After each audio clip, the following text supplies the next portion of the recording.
Hello everyone and welcome to this video. हम पढ़ रहे थे न्यूक्लियर केमिस्ट्री और आज हम इसमें एक इम्पॉर्टेंट टॉपिक पढ़ेंगे, nuclear fission and nuclear fusion. इसकी हिस्ट्री के बारे में हम थोड़ा सा पढ़ लेते हैं यहाँ पे।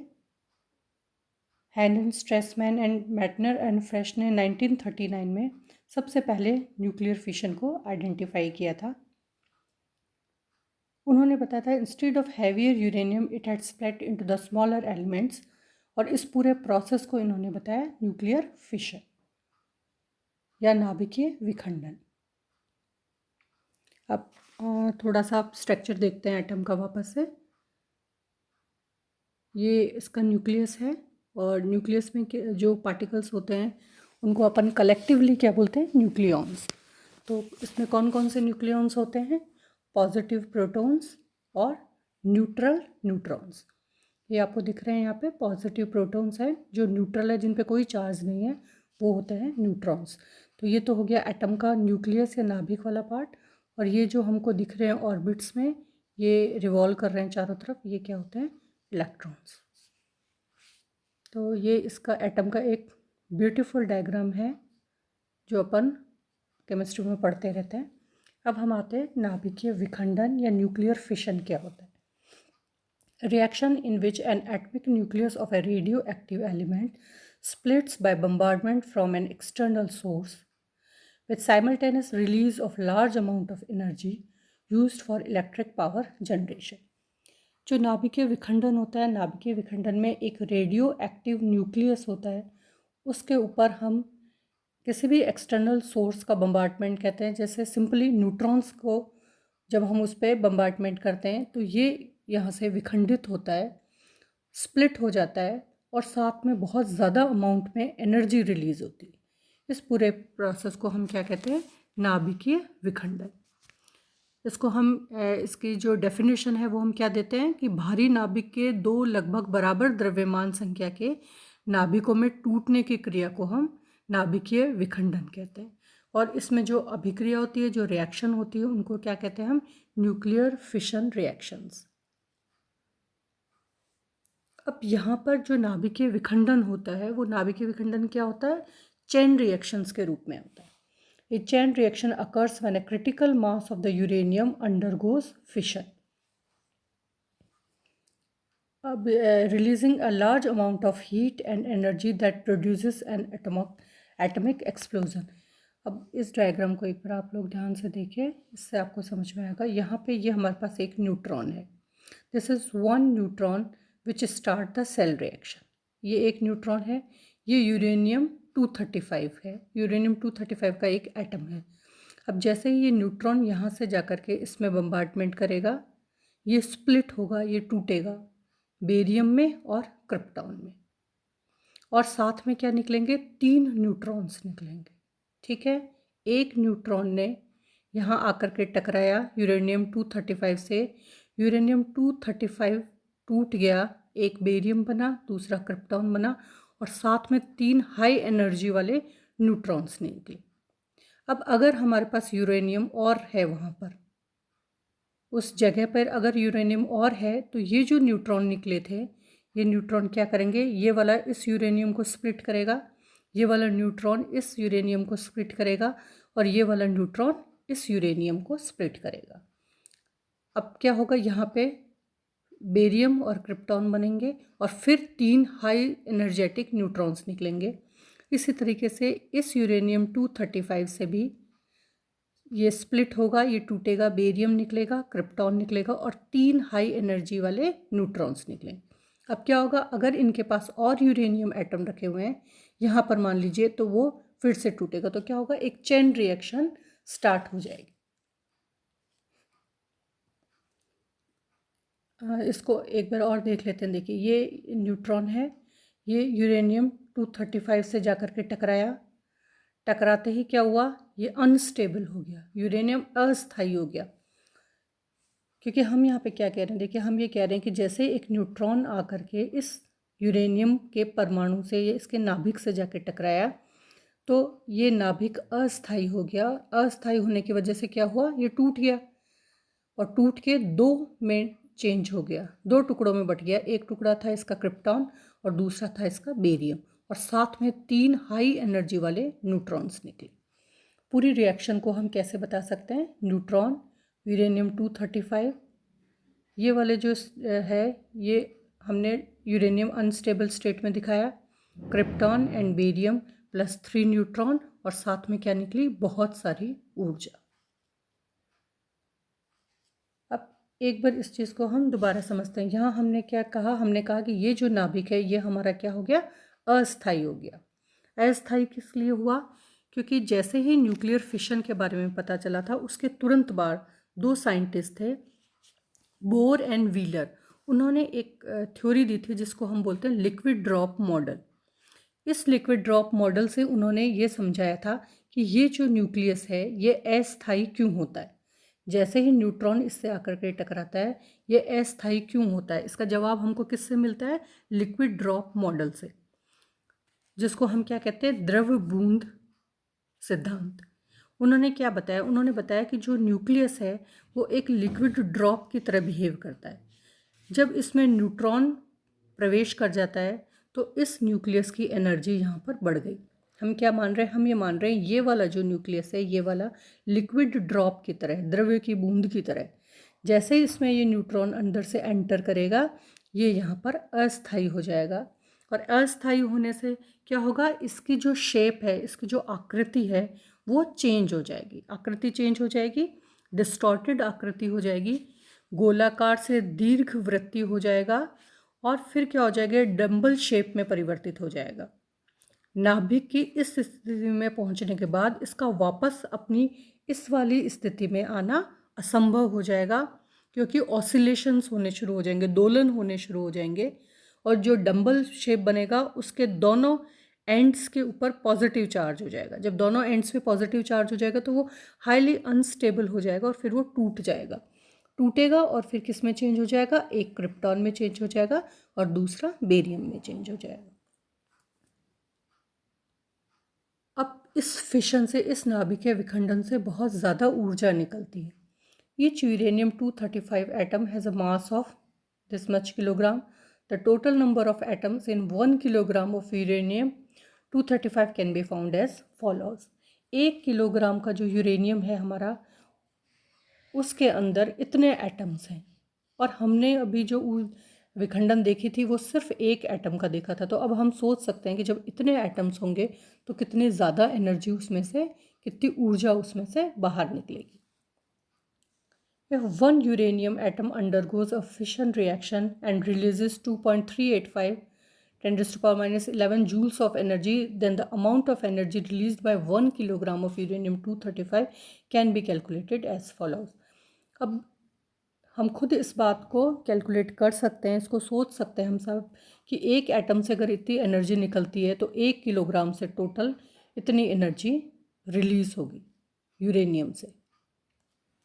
इन न्यूक्लियर पावर प्लांट्स, अब ये जो इतनी एनर्जी है इस एनर्जी को हम कहाँ यूज़ करते हैं? न्यूक्लियर पावर प्लांट्स में यूज़ करते हैं। Fission is use to produce energy. Control rods in the reactor absorb neutrons to slow and control the chain reaction of the fission. अब एक बार हम इसके डायग्राम को देखते हैं। ये न्यूक्लियर रिएक्टर है और इस न्यूक्लियर रिएक्टर में ये कंट्रोल रोड्स हैं। इन कंट्रोल रोड्स का काम क्या होता है? ये न्यूट्रॉन्स को एब्जॉर्ब करती है। मतलब जब हमें इस अभिक्रिया को, इस रिएक्शन को कंट्रोल करना होगा, नियंत्रित करना होगा, तो अभिक्रिया में वास्तव में क्या हो रहे हैं? न्यूट्रॉन्स निकल रहे हैं। वो न्यूट्रॉन्स क्या करते हैं? दूसरे यूरेनियम से टकराते हैं और फिर उससे भी 3 न्यूट्रॉन्स निकलते हैं। तो जब हमें इस अभिक्रिया को बंद करना होगा तब हमको क्या करना पड़ेगा? हम उन न्यूट्रॉन्स को वहाँ से हटाना पड़ेगा। और न्यूट्रॉन्स को वहाँ से हटाने का काम कौन करता है? ये कंट्रोल रॉड करती है, जो कि न्यूट्रॉन्स को एब्जॉर्ब कर लेती है। और न्यूट्रॉन्स जब यहाँ से ख़त्म हो जाएंगे तो रिएक्शन अपने आप हमारे कंट्रोल में आ जाएगी। ये न्यूक्लियर रिएक्टर है।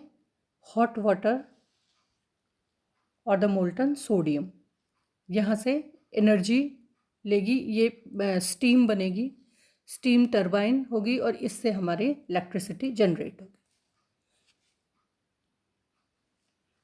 अब ये जो नाभिकीय विखंडन है इसको हम कैसे कैसे यूज़ कर सकते हैं? A control chain reaction in a reactor used in nuclear power plants to produce electricity. अभी जो पीछे वाला अपन ने डायग्राम देखा था कि इस एनर्जी को हम यूज़ करके इसको चेन रिएक्शन को कंट्रोल करके न्यूक्लियर पावर प्लांट से हम इलेक्ट्रिसिटी को प्रोड्यूस कर सकते हैं। An uncontrolled chain reaction is use to create incredibly powerful weapons, the atomic bombs dropped on Japan. और जब यही चेन रिएक्शन अनकंट्रोल्ड होती है तो उससे फिर क्या बनता है, एटॉमिक बॉम्ब्स बनते हैं जो जापान पे गिराए गए थे। हिरोशिमा और नागासाकी पे अपन को पता है कि उसका कितना ड्रास्टिक इफ़ेक्ट पड़ा था और उनकी कई जनरेशन तक लगातार कितनी सारी जो डिजीज़ हैं वो वहाँ पर अभी भी देखने को मिल रही। इसका दूसरा एक प्रोसेस होता है जिसको हम बोलते हैं न्यूक्लियर फ्यूज़न। न्यूक्लियर फ्यूज़न का क्या मतलब होता है, नाभिकीय संलयन। ये बिल्कुल इस विखंडन का उल्टा होता है। A nuclear fusion is the process by which multiple nuclei join together to form a heavier nucleus.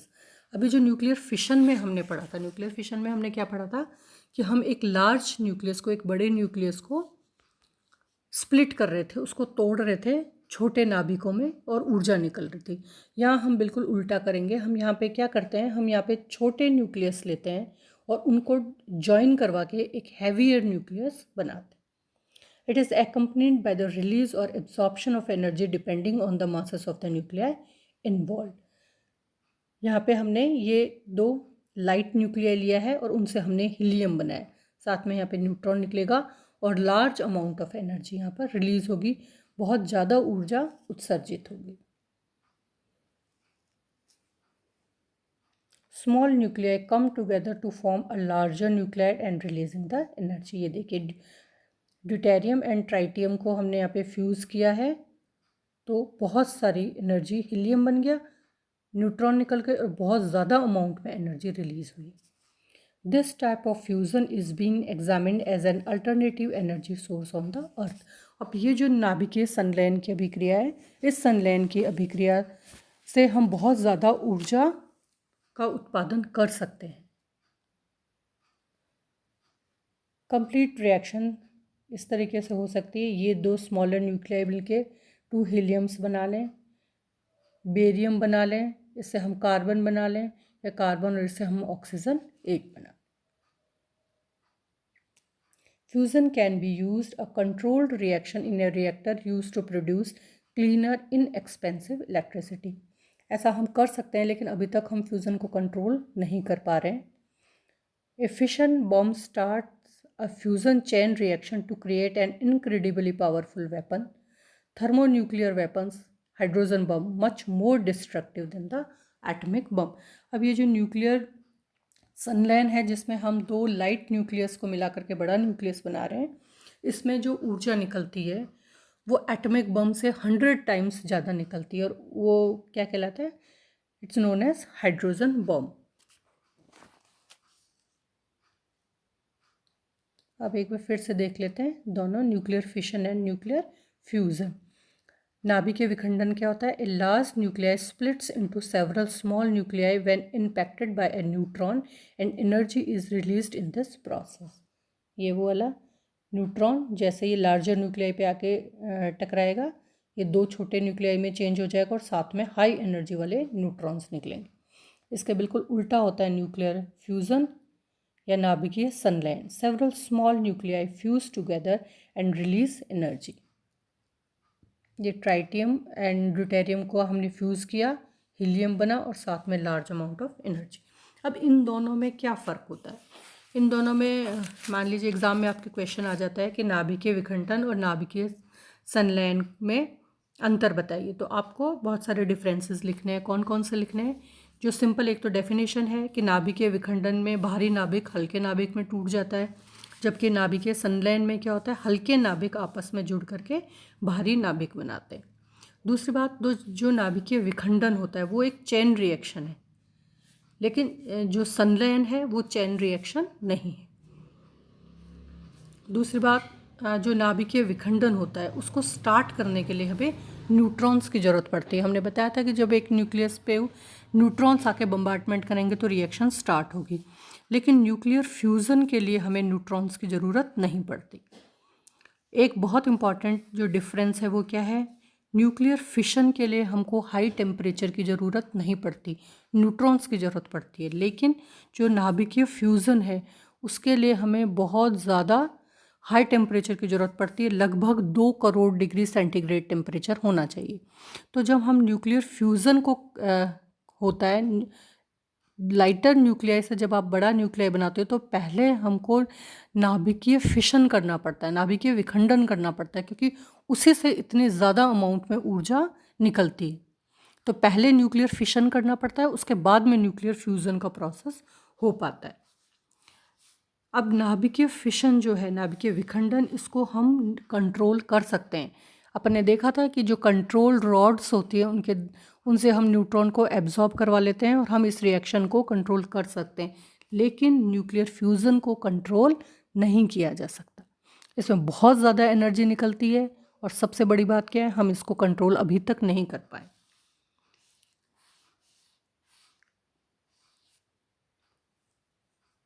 इसलिए जो न्यूक्लियर फ्यूज़न होता है वो न्यूक्लियर फ्यूज़न बहुत ज़्यादा खतरनाक होता है, हाइड्रोजन बॉम्ब बहुत ज़्यादा खतरनाक होता है। और जो सूरज और बहुत सारे जो तारे हैं, जो स्टार्स हैं, उन पर जो एनर्जी है वो हम क्या मानते हैं, नाभिकीय संलयन के द्वारा ही उत्पन्न होती है। क्योंकि हमने देखा है जो सूरज है वो निरंतर ऊष्मा और प्रकाश के रूप में ऊर्जा विकिरित करता रहता है, लेकिन फिर भी इसका टेम्परेचर कम नहीं हुआ है। इसलिए ये माना जाता है कि इसकी जो ऊर्जा का सोर्स है वो न्यूक्लियर फ्यूज़न है, जो लगातार होता रहता है। और इन लगातार होने की वजह से क्या होता है, इसको बहुत ज़्यादा एनर्जी मिलती रहती है और इसका जो टेम्परेचर है अप्रॉक्सीमेटली 2 करोड़ डिग्री सेंटीग्रेड के लगभग वो बना रहता है। इसमें बहुत बहुत ज़्यादा एनर्जी निकलती है। तो हम ये मानते हैं कि जो स्टार्स वगैरह में सब में एनर्जी का सोर्स है वो न्यूक्लियर फ्यूज़न है। अब इसके बाद में नेक्स्ट हमारा जो न्यूक्लियर केमिस्ट्री है, इसमें बचा है 2 चीज़ें बची अपनी, एक रेडियो डिसइंटीग्रेशन सीरीज़ और सेकंड टॉपिक होगा अपना एप्लीकेशन ऑफ रेडियो एक्टिविटी। वो सब अब हम अपने नेक्स्ट वीडियो में पढ़ेंगे। Thank you so much.